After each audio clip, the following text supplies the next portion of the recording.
Black holes haunt our universe. Dark centers of gravity that swallow everything in their path. What would you see if you got close and fell past the point of no return into a netherworld of twisted space and time? What secrets can we learn about the universe on a journey to the center of a monster black hole?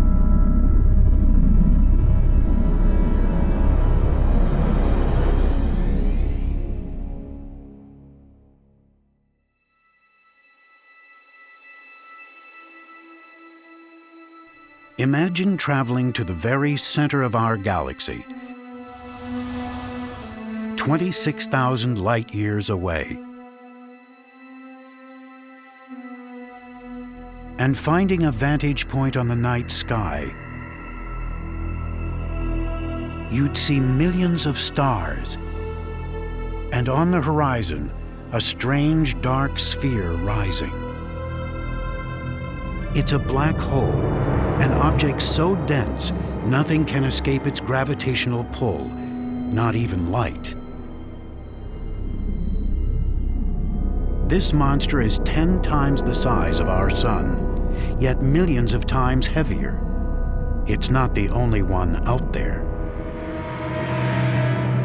In nearly every large galaxy, astronomers have found evidence of black holes, millions, even billions of times the mass of the sun.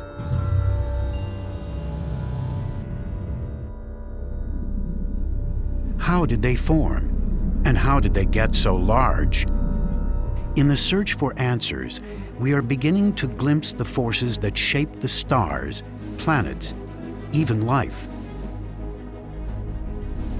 And now, by tracing the life cycle of black holes, scientists are finding clues to the fate that awaits our galaxy and the universe at large.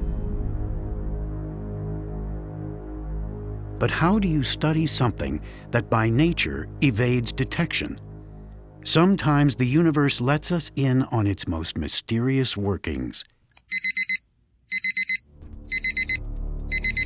March 19, 2008. Astronomers around the world receive an alert sent from an orbiting observatory called SWIFT. It had recorded a flash of gamma radiation, a kind of ultra-high energy light that is the signature of a cataclysmic event. SWIFT automatically relayed the information down to Earth. And within seconds, robotic telescopes in North and South America turn their gaze on the rising light.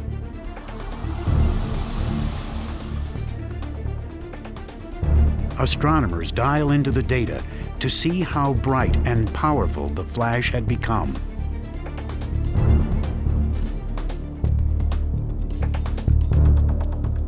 Meanwhile, at giant observatories in Chile and in Texas, they zero in on it, using specialized instruments to split the light into all its different wavelengths.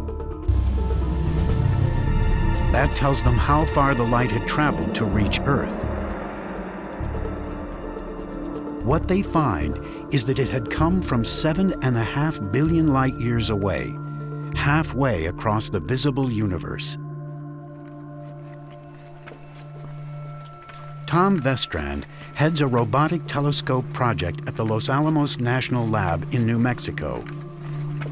He has been tracking high-energy gamma-ray bursts for over a decade and has never seen anything like this.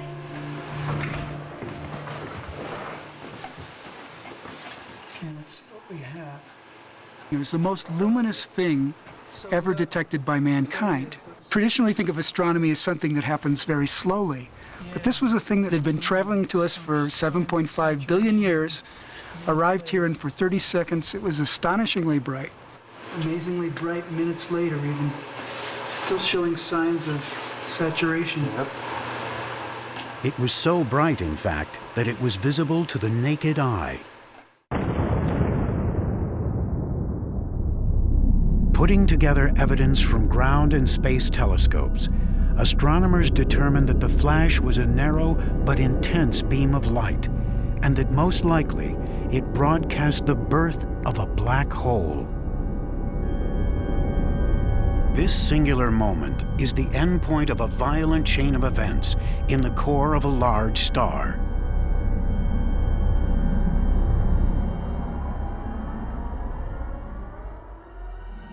All stars shine by burning light elements like hydrogen. In the largest ones, intense heat fuses these elements into heavier ones, like carbon, silicon, and finally iron. Like hot air in a balloon, heat and light from these nuclear fires creates an outward pressure that prevents the star's massive outer layers from collapsing inward.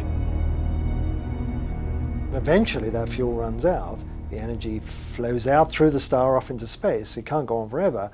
When the fuel runs out, the star starts to shrink. And when that iron core builds up to about 1.4 times the mass of the Sun, it can no longer hold itself up against the pressure and it will collapse. In some cases, as matter slams into the star's core, the impact creates a powerful shock wave that races back out and literally blows the star apart.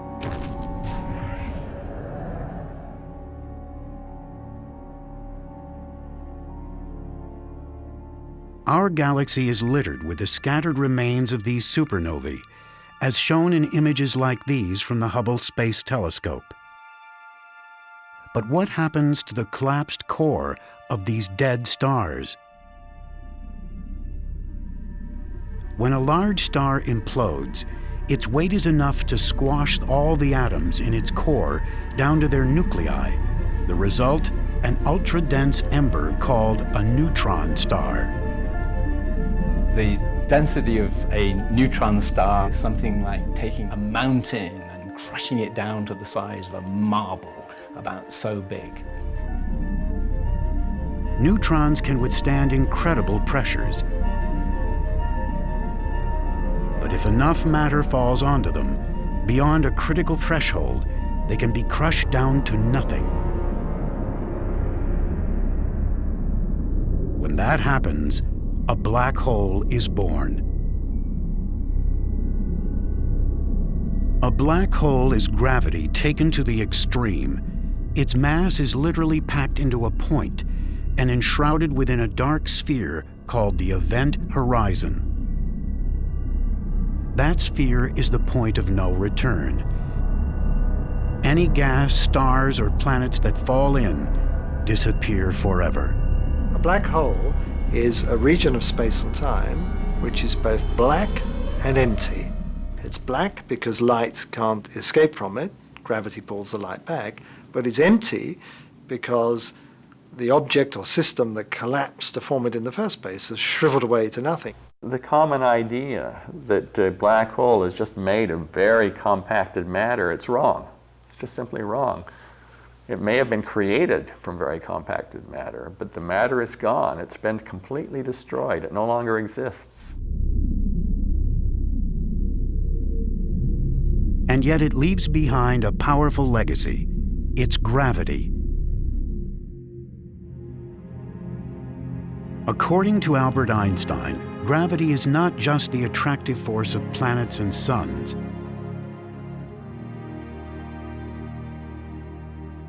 It's a warping of space and time, what scientists call space-time, in the presence of massive objects.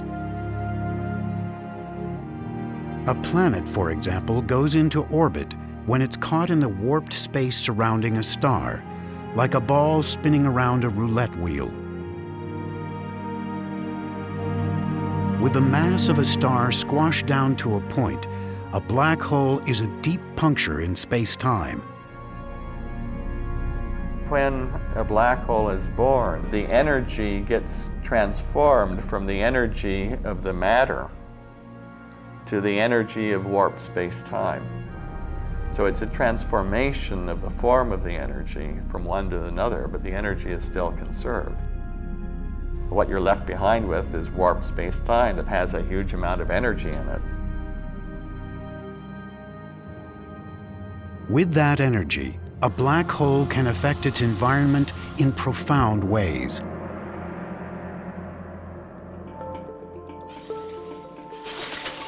On our planet Earth, we know gravity as the force that brings everything down.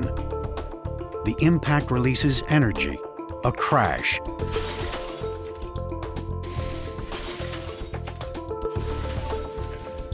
A thud.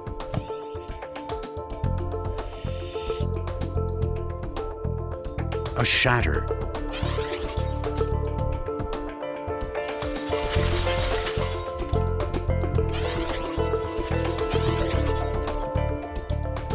When matter falls toward a black hole, the energy released can reach astronomical proportions. When we look at how they affect the rest of the universe, we look at what happens around them, what happens when stuff exploits this huge gravitational potential, this huge gravitational hole that they form, and how that is exploited to make energy. Such energy emissions are part of a growing body of evidence that black holes, famous for hiding in the dark, have a history of outbursts that have reached across the cosmos and shaped the universe we know.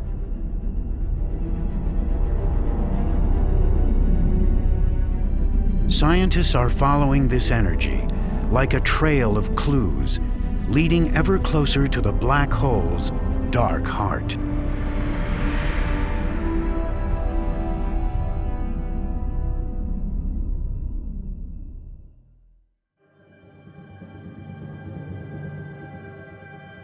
Astronomers once saw black holes as rare and exotic in a universe seemingly dominated by stars and galaxies. A radically new view has emerged from surveys of galaxies and black holes stretching deep into the universe.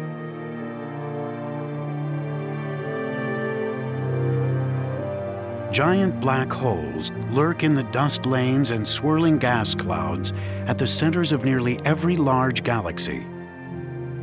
What's more, the larger the galaxy, the larger the black hole. That's a clue that they must have evolved hand in hand, each shaping the life story of the other.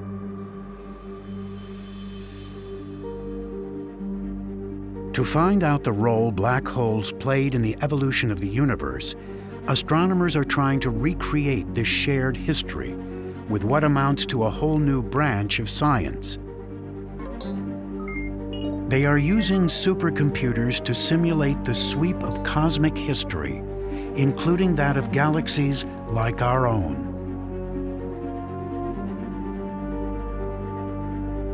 This simulation takes us back to just a few 100 million years after the beginning of the universe. Gravity drew vast pockets of gas into dense centers. They grew hotter and hotter, igniting to become the first generation of stars.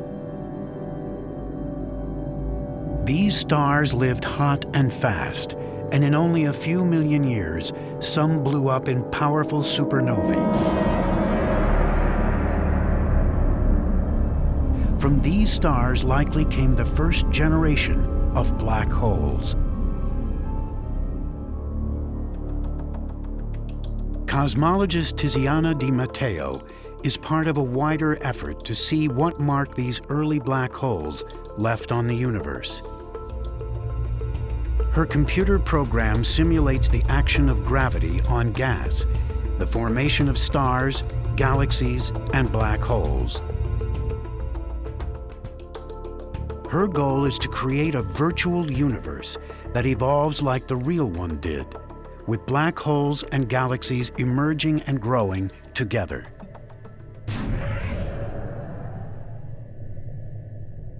Our Milky Way galaxy is located in a quiet part of the universe, with relatively few other galaxies around it. Move out across the cosmic void, 50 million light-years away, and you encounter the Great Virgo Cluster, filled with thousands of galaxies. Recent telescope surveys show that this region is part of a larger pattern of galaxies resembling a vast spider's web. To get her virtual universe to look like this, Tiziana needs to know what cosmic conditions gave rise to black holes and galaxies in the first place. So it's a beautiful problem because we start from extremely well-specified initial conditions. We know the initial condition of the universe, and that's very rare in astrophysics, in cosmology, in any branch of physics. Details of what the universe was like in its earliest times have come courtesy of a breakthrough observatory called WMAP. It found a blotchy pattern in a kind of radiation generated soon after the Big Bang. Astronomers believe this pattern is the origin of the spider's web structure they see in their telescopes. It defines the beginning point of Tiziana's simulation. On top of that, now we need to put the right physics in order to take these initial conditions, evolve them, and make the universe the way it looks like today. She sets her virtual universe in motion. It covers a region in the shape of a cube over 100 million light-years on a side. The result, an intricate cosmic web with gravity drawing matter into filaments and knots on the largest of scales. In places where filaments come together, galaxies and black holes first begin to appear. All the matter that is coming in from the large scale will also allow the black hole to grow because of these gases being transported from large scale all the way into the galaxy, and the galaxy all the way into the center, and therefore feeding and growing these central black holes at a very high rate. In this sequence drawn from her simulation, the circles indicate the appearance of black holes within the data. What she finds is that as these black holes gain mass, gravity pulls them toward the densest regions, where a few grow larger than all the rest. How did these chosen few black holes grow so rapidly? The orbiting Chandra X-ray Observatory recently turned up evidence at the centers of galaxies back in the time of the early universe. These images show its remarkable find, actual supermassive black hole pairs, beginning what astronomers believe is a dance of death.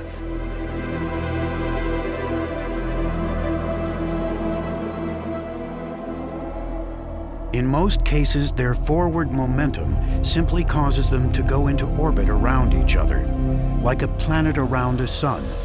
This orbit can go on for billions of years. To grow large, one black hole must draw the other in, close enough to swallow it. Albert Einstein showed how they do it. He predicted that when massive bodies accelerate or whip around each other, they can stir up the normally smooth fabric of space-time.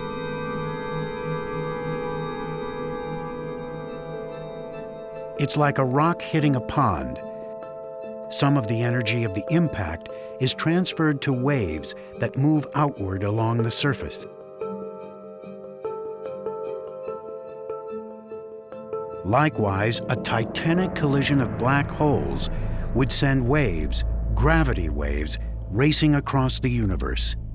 So you have two tornadoes embedded in a third larger tornado, and they're going to come crashing together, and you want to know what happens when these tornadoes are not made from whirling air, but made from whirling warped space and time. This simulation shows what happens. As two black holes get close, they turn space into a turbulent sea of gravity waves.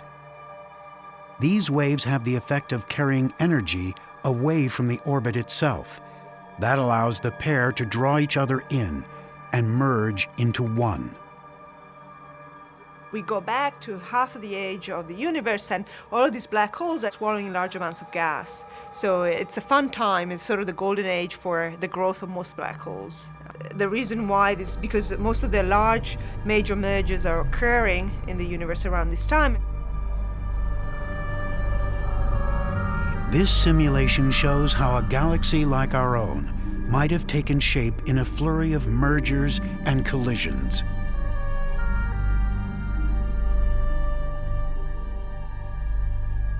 In the beginning, gravity drew patches of stars and gas together. A new, larger patch drew still others. In fact, the universe is littered with galaxies in the process of ripping each other apart and crashing together. In the turmoil of each new merger, another victim is thrust into the jaws of a growing black hole. And in the densest regions of the universe, a small percentage of these monsters have been able to grow to a level of size and ferocity we can scarcely imagine. And yet, amid all the violence, are clues to how the universe, and even places like Earth, came to be what they are.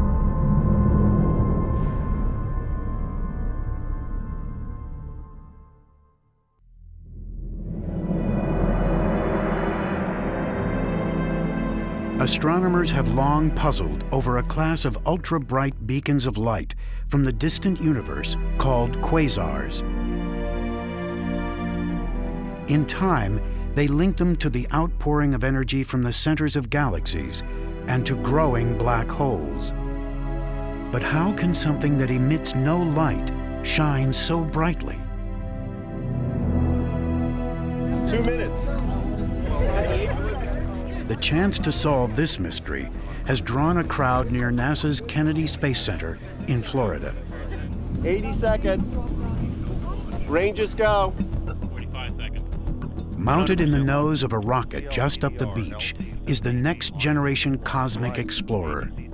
10, 9, 8, 7, 6, 5, 4, 3, 2, 1, go. 0. Liftoff of the Delta rocket carrying GLAST, a gamma-ray telescope searching The Fermi Gamma Ray Space Telescope is part of a larger effort to explore the role black holes play in shaping the universe.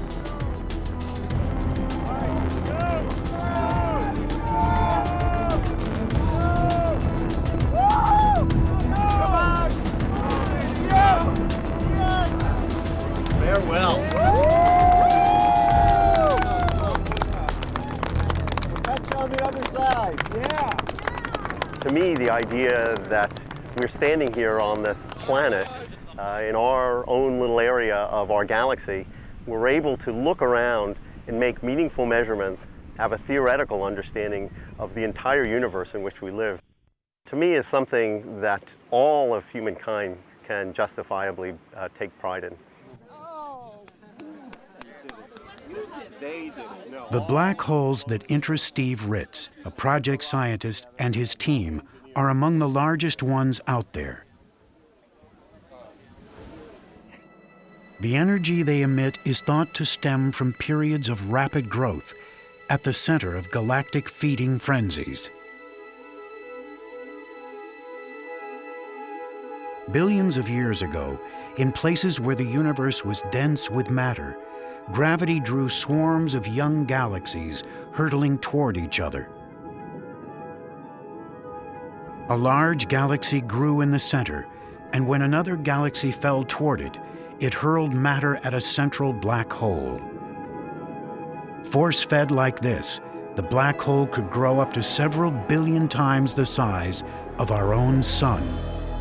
This crazy growth that black holes will go through, particularly early on, this will be a rare event. Not everywhere in a universe, particularly when the universe is still young, we'll have this huge gas inflows that will allow the black hole to grow so fast. And when a supermassive black hole grows, it vents its rage on the surrounding universe.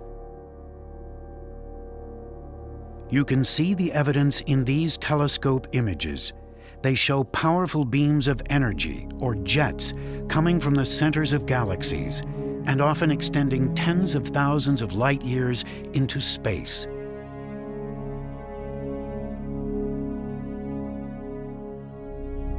Such outbursts can have a profound impact on their host galaxies and beyond. Probing the Perseus Galaxy cluster, the Chandra X-ray Observatory found immense hot cavities hollowed out of the surrounding gas. The culprit, they believe, is a jet of radiation coming from a large central galaxy. As it roared out, this jet created shock waves so powerful it pushed huge volumes of gas beyond the central region. And without this gas, new stars can't form. That explains why some of the largest galaxies are filled with old stars, most likely born before their black holes began erupting. At the same time, a black hole jet can seed the surrounding regions with the heavy elements needed to form solar systems and planets like ours. We see these jets of particles being blown clear out of the galaxy. And they're mysterious because we know when they're pointed roughly in our direction, they're very strong emitters of very high energy gamma rays. The Fermi telescope joins a growing fleet of observatories in space capable of reading the high-energy X-rays and gamma rays associated with these jets. It's rather like seeing a track of bullets and trying to follow the forensics down to what gun could have fired the bullet, where was the gun, what were the properties of the gunpowder, and so on. The gun, in this case, is a mysterious whirling region of space-time, the black hole. But what allows the gun to fire and produce a jet? The black hole also has the property that as it spins on its axis, as the Earth spins, it drags space into a whirling motion like the air in a tornado, faster near the horizon, slower farther away, just as the air in a tornado is whirling faster near the core than it is farther away. In the eye of this cosmic tornado, gas and stars flow into the hole along a rapidly spinning disk.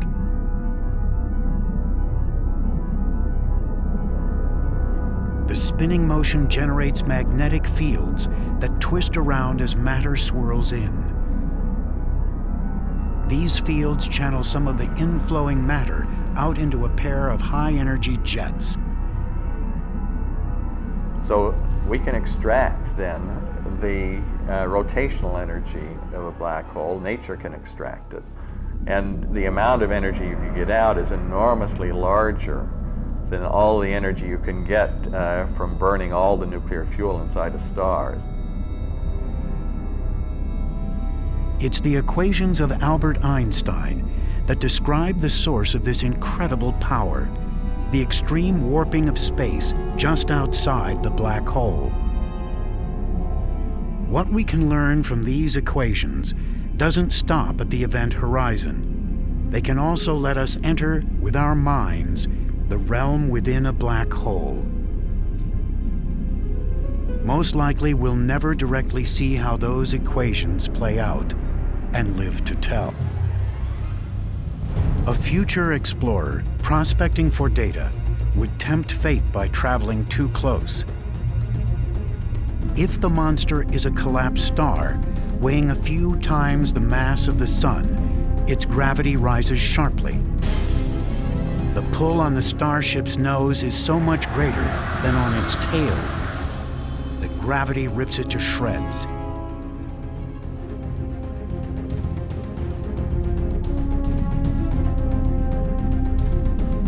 Ironically, you'd find a gentler ride into a supermassive black hole, Its larger size means its gravity is more spread out. What you'd find if you made it inside is the most extreme destination in all the universe.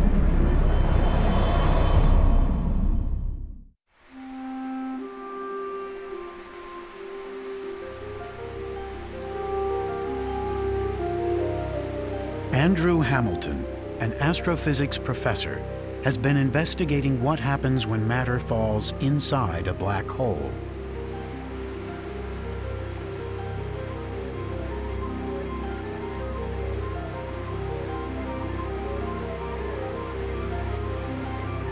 Using Einstein's equations, he and other scientists believe that falling into a black hole is equivalent to moving down a river and tumbling over a waterfall.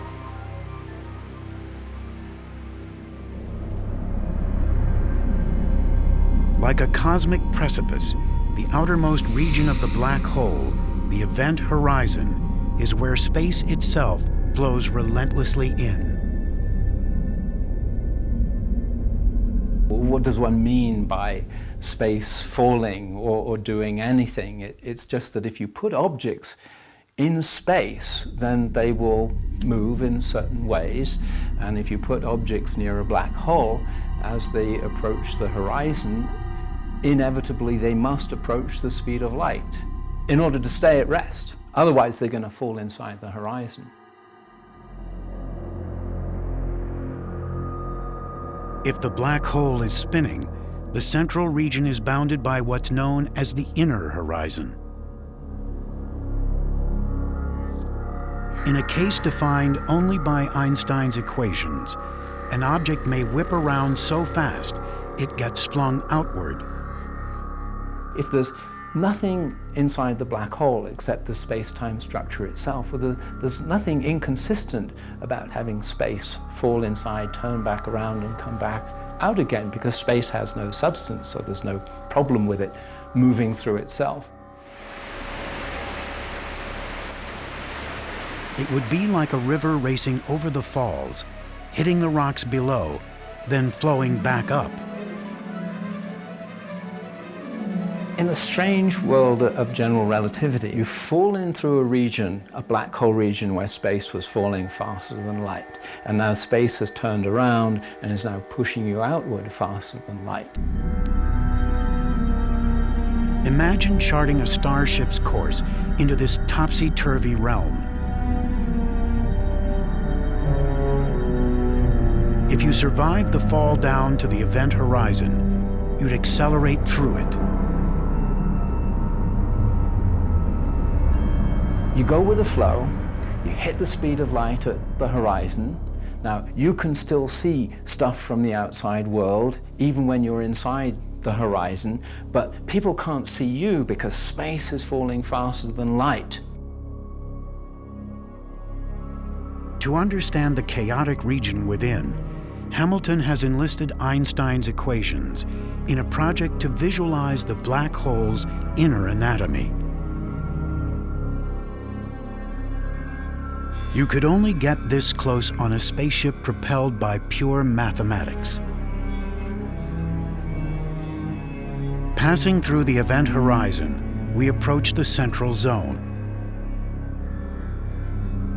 As we whip around, we are flung out of a kind of cosmic tunnel known as a wormhole.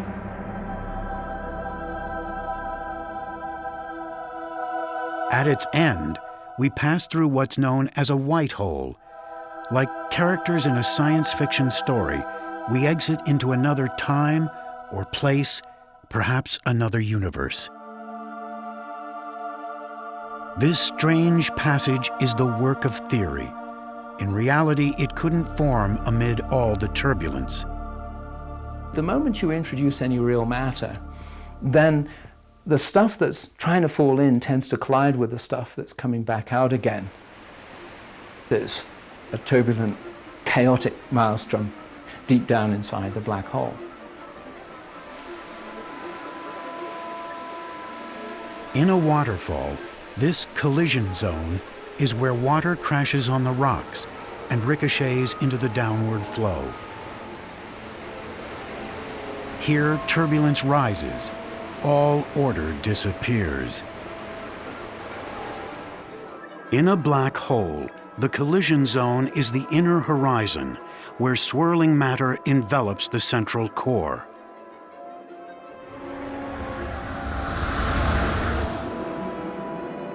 That's the end of the line for a starship. It gets instantly vaporized. The chief characteristic of this region near the inner horizon is that streams of energy are passing through each other, and they're passing through each other very rapidly. That counterstreaming of material begins to build up to the point where it self-gravitates, and that gravity accelerates those streams even faster through each other.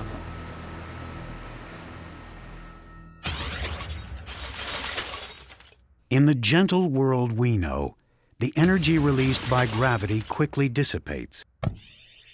Whatever crashes down settles into a state of rest. Inside a black hole, the energy does not dissipate.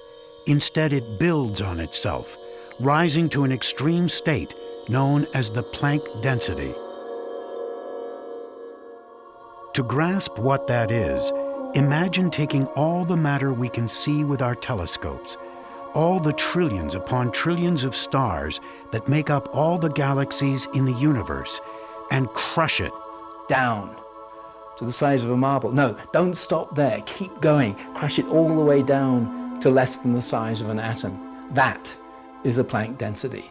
And that's the kind of density that is produced inside a black hole. It's the most extreme place in our universe outside the Big Bang.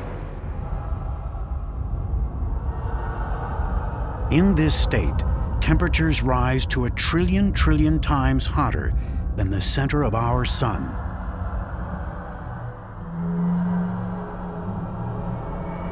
It would be hard to imagine what destructive impact the release of this energy would have.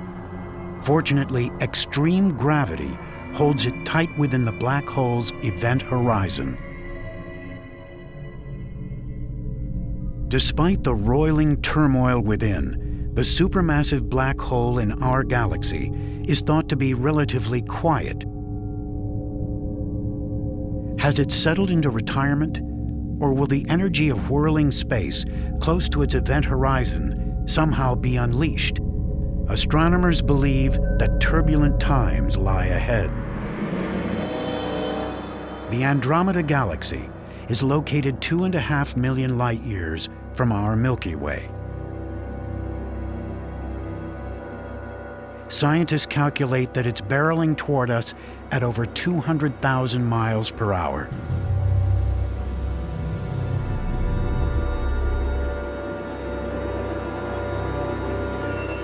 It will take around 5 billion years to reach us.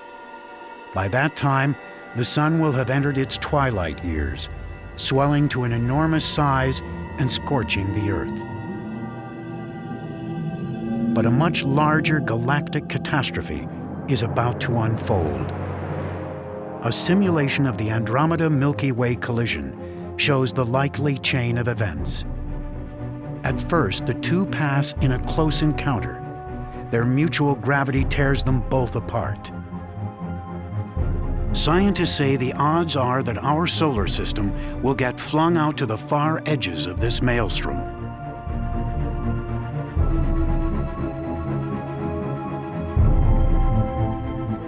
As the galaxies finally settle together, two hungry supermassive black holes in their centers spiral toward each other. From all the turmoil, a new, larger black hole will then emerge. Who knows whether we will be around to witness its birth? As astronomers project the continued evolution of our galaxy, they ask, will the matter and energy impounded within its central black hole remain there forever? Or is the black hole, like all other cosmic bodies, somehow subject to the ravages of time.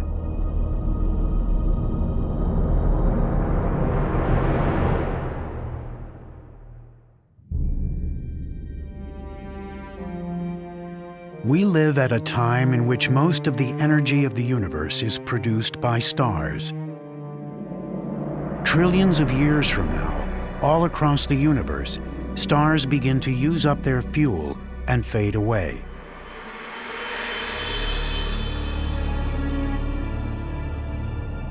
The largest stars fall toward the centers of galaxies, where they're swallowed by supermassive black holes.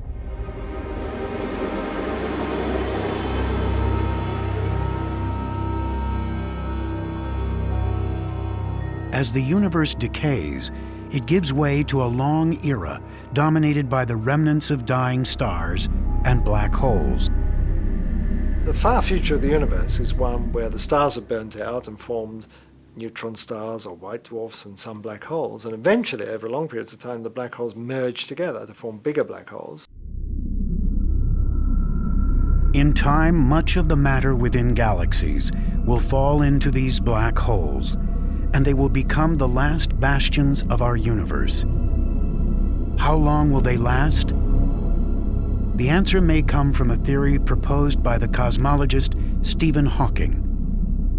Stephen Hawking applied quantum physics to black holes and predicted that they wouldn't be black but would glow with heat radiation in a very distinctive way. And of course, if there's heat coming off, heat energy coming off, this energy has to come from somewhere. The energy, Hawking said, would come from tiny particles emerging from the vacuum of space just outside the event horizon.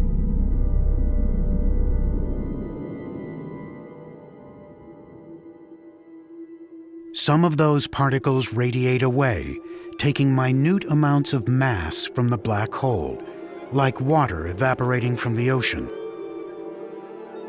Over time, the radiation grows stronger and stronger as the black hole shrinks and finally explodes. When the last black hole dies, that's the end of the universe as we know it. How can we know if the theory is right and they actually do decay? If black holes were made in the Big Bang with a mass of about that of Mount Everest, these black holes ought to be going pop about now, and radio astronomers have looked to see if they can see a sort of electromagnetic pulse associated with that, and they haven't found any. There might be other ways to see a black hole decay. From all across space, black hole jets are blasting particles out at very near the speed of light.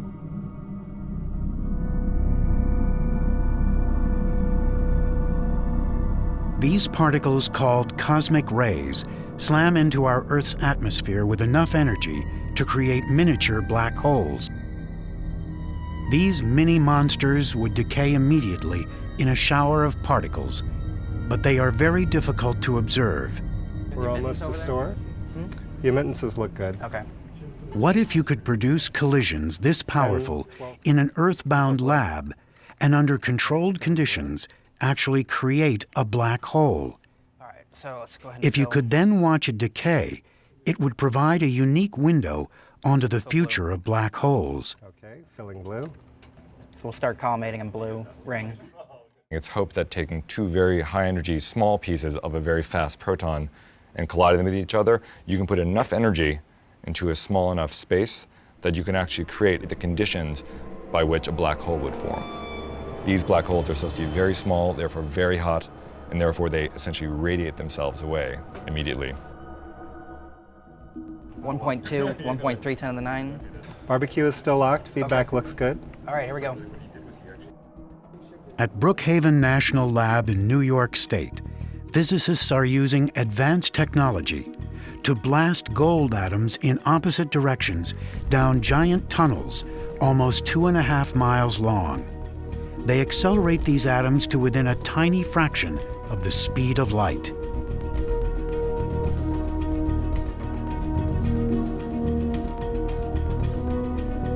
When the atoms collide, a fireball erupts. Sophisticated sensors record a splatter of subatomic particles, a hot soup of gluons and quarks. What we believe we're creating is temperatures approaching 2 trillion degrees centigrade. That's 100,000 times hotter than the interior of the sun. It's hotter than a supernova explosion. It's hotter than the surface of a black hole. It's hotter than a neutron star. In fact, we believe nowhere in the universe is at that temperature. It was last that temperature in the universe 1 microsecond, 1/1,000,000th of a second after the Big Bang. It's as if they are running the universe in reverse, taking us back to an instant when it was extremely hot and dense. Creating a black hole, it seems, will take even more energy than that. In fact, more than any Earth-bound collider can pack. That is, unless there's more to our universe and to gravity than we've thought. Our injection efficiency looks good. The orbit looks good. Orbit RMS is under 2 millimeters in each plane. Einstein's theory of general relativity is the one that we find in all the textbooks, and it's the one that we're all sort of pledged to defend, but it would be rash to say it's the last word on the subject of gravitation. And there are certainly alternative theories around, and some of them are quite popular.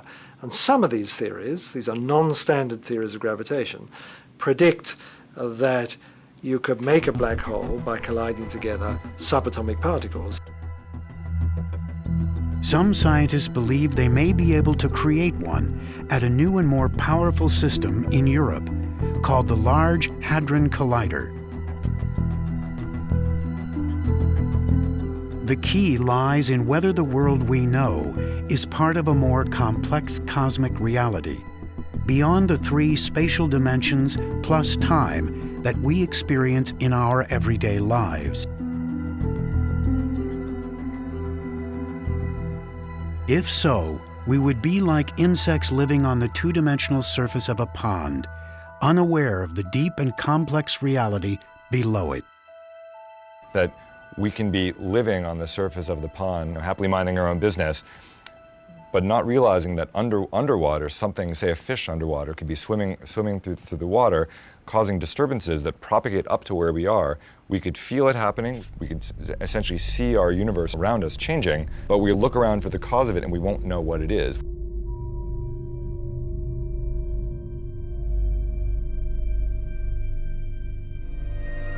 The idea is that a number of extra dimensions actually intersect our world. 10, 12 pi. Okay. When particles collide at very high energies, those extra dimensions enhance the gravitational force between the particles, enough to create a micro black hole. Let's look good. The scientists will know a black hole is there when they see the shower of particles predicted by Hawking's theory. Ready to inject. And for a moment, that will open a window to a deeper cosmic reality. The very idea that we could tap into this underlying realm shows how rich black hole research has become. Einstein's theory showed how black holes can generate extreme energies, cause the universe to wobble and bend, and twist up into knots. The recognition that black holes are fundamental to the workings of our universe is a major discovery of science in our time. And if it turns out that they do have a finite lifetime, their death will signal the end of our universe. By some estimates, the time horizon of the largest black holes goes out to a Google years. Take a 1 and add 100 zeros to it. That's an unfathomable spread of time, but it's far short of forever. The clock may well be ticking on our universe. The alarm will sound when the last black hole explodes.